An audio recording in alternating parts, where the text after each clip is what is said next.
All right. So President Trump signed an executive order this week calling on states and cities to end endemic vagrancy, which is not something I got from a beach chair at spring break. The order calls for, quote, shifting homeless individuals into long-term institutional settings for humane treatment through the appropriate use of civil commitment. Wow. This is exactly the kind of thing that could put Seattle out of business. And it notes the federal government and the states have spent tens of billions on failed programs that address homelessness, but not its root causes, leaving other citizens vulnerable to public safety threats. In other words, their license to punch kids in the face is getting revoked. Because for too long, we were told we must sympathize with the violent and deranged and not the people they prey upon. Call it suicidal empathy, where liberals' excessive compassion undermines our own self-preservation. It's true, for every tourist pushed in front of a New York subway train, violent criminals get a free Panera bread bowl. That's a joke. That's not really happening. According to the White House, nearly 300,000 people were sleeping on the streets each night last year under President Joe Biden, while a few hundred were sleeping under Bill Clinton. But Trump talked about finally doing something about it during the 2024 campaign. When I'm back in the White House, we will use every tool, lever, and authority to get the homeless off our streets. We want to take care of them, but they have to be off our streets. There is nothing compassionate about letting these individuals live in filth and squalor rather than getting them the help that they need. We need professionals to help them. So now he's following through. Another promise made and kept. Of course, a lot of people will oppose this because he's the one doing it. Even though for decades politicians said they'd fix homelessness, but never had the guts to get it done. And so we were led to believe that this grim reality was simply inevitable. But Trump's focusing on returning a decent life to Americans, including the mentally ill. Once again, he says, you don't have to live like this. Of course, homeless advocacy groups will push back because suffering is a cash cow. There's a whole entire homeless industrial complex of NGOs that paid themselves fat salaries while making the problem worse. Remember when Bill de Blasio gave his wife $900 million taxpayer dollars to address these issues? And that cash disappeared faster than a plate of nachos at The View. Hell, if I gave my wife $800 million, at least our walls would be changed from eggshell white to cream. In California, an audit last year found that $24 billion was spent over 5 years without ever tracking its effect on homelessness. The cash vanished and the suffering continued. Really, they should run Gavin Newsom out of town on a rail if they could only build a rail. Of course, the ACLU has already lashed out, saying it's targeting people. But it's not targeting anybody, it's protecting everyone. As the White House notes, the goal is to ensure that Americans feel safe in their own communities and that individuals suffering from addiction or mental health struggles get the help they need. In this case, libs should just stop with the destructive compassion and get the out of the way. Trump is doing the things they won't do because such actions threaten their status as the good liberal. They'd rather virtue signal on their own behalf than actually help others. But no one in their right mind sees a guy covered in living on a subway platform in 90-degree heat and says, you know, it's great, we're so compassionate. No, they say, someone better get Don Lemon back on his feet.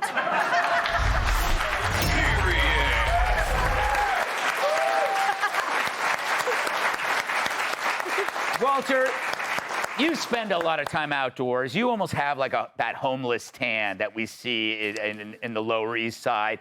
Why is the left happy with the status quo and expect us to be happy with it? It's like we're supposed to just look at homelessness as part of the fabric of living in a city.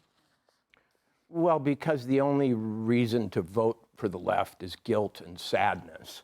And homeless people out on the street promote a feeling of guilt and sadness.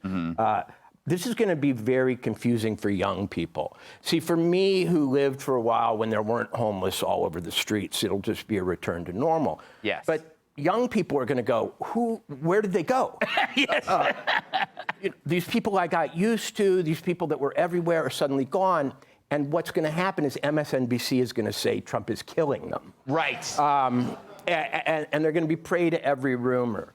But the thing I've never understood about homelessness is, we don't want them living outside. Yeah. But we can't put them inside. And those are the only two sides. Yes.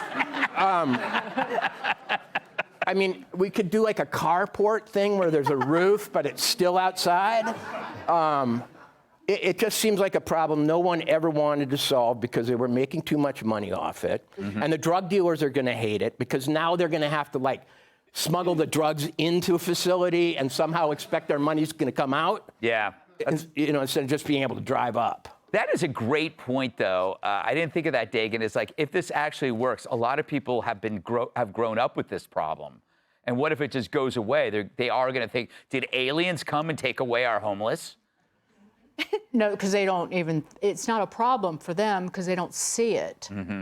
I do want to be serious about this. Yeah. So you said they don't even have a grasp of the problem. So we all who experience this know that a large portion of the homeless are seriously mentally ill. But advocacy groups will tell you they don't even know the percentage. It's anywhere from 20% to 76% of homeless are seriously mentally ill. Well, that's not narrow. So there are 274,000 homeless sleeping on the street. And that's conservative. Right.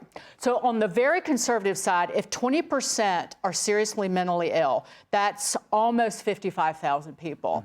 There are only 36,000 state psychiatric hospital beds in the entire nation now. It is a record low. And more than half of them are taken up with people who are committed through the legal system. They're criminals. Yeah. And they've been committed to these hospitals. There's nowhere to put them because of a deinstitutionalization movement that has been going on since JFK was the president of the United States. So compassion has led to people who need treatment in a hospital living on the street. So you've always said, put the problem at the doorstep of these liberal snots and snobs. But you need to take the problem a little bit further and put it in the middle of their kitchen. Like at a bare minimum, one of these people who's on an airplane, who's pacing up and down the aisle, who's like, I'm the realest person north of the Mississippi. I need to get down and get my charger so I can plug my phone in because Jesus Christ and my boss are trying to text me because I'm a record producer and Kanye is trying to get me on the horn and in the studio. Put that dude in the kitchen, or a version of him, of every liberal who is in a position of power. This problem would be cleared up like that. Yeah, there you go. Fly him. Send him to, where did we send the homeless? We sent illegal immigrants, Martha's Vineyard.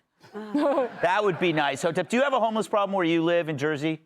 Oh, yeah. I saw this dude today, yesterday, homeless dude. I was like, I just seen him across town. How the hell did he get all the way over here? I know his feet are burning. It's absolutely crazy. We do have a little bit. It's not as bad as California, But I saw somebody the other day, they were complaining about Trump and what he's trying to do. And I'm like, yo, are y'all really complaining he's trying to solve a problem? It's like, y'all acting like he cheated on you at a Coldplay concert or something like that. Relax, lady. But I do have a solution, and similar to Dagan's. I think every politician should have to live amongst the lowest rung of the society. So imagine Gavin Newsom in a 2x2 cardboard apartment. Yes. With Pissy Pete. And it's his turn to take on the sidewalk. I am sure Gavin Newsom would find a solution to homelessness. That is the solution to the problem. And they don't call him Pissy Pete because he's unhappy. Emily, how hard is this going to be to pull off? So he has this EO. Are they going to do what they did with the illegal immigration, which all these local judges are they going to throw to gum up the works? Yeah, throw just like the homeless do. Yeah. I think the biggest problem with this that I see too is how revealing all of this resistance is. Because what argument are they going to make, I'm curious, as they resist this? You know, calling that homeless population unhoused did nothing. Right. Throwing $24 billion at the problem in California did nothing. Seattle spends $1 million per homeless person per year, and it has done nothing. So now I'm curious, what are their arguments going to be? Oh, you're taking this soiled person off the street? Oh, you're taking this multi-rape victim who lives among 20 men without walls off the street? Oh, you're getting this person treatment and help? When you look at the homeless population and you see the sort of variable statistics, even at the lower end, they are so frightening with the amount of disease, with the amount of sexual assaults and rape, obviously the self-harm and the drug use and everything. And then what about the outward assaults? What about the infection that New York City has suffered in the subways? We haven't continued on the stories of the Thai model that was beaten, the young woman that was stabbed 60 times. There's not enough time in this show to describe the crime. We have to move on, but it's sorry. a good point is that we often talk about the homeless being victims because we're all too scared to say that we are also victims. Right. Because then everybody goes, oh, you're so mean, these poor people. It's like, no, a lot of these... I've lived in New York for, 20 plus years. I know my homeless people in my neighborhood really well. Same. And a lot of them, they aren't crazy. They're just having a good time. That's right. But enough about those wacky people from Outnumbered.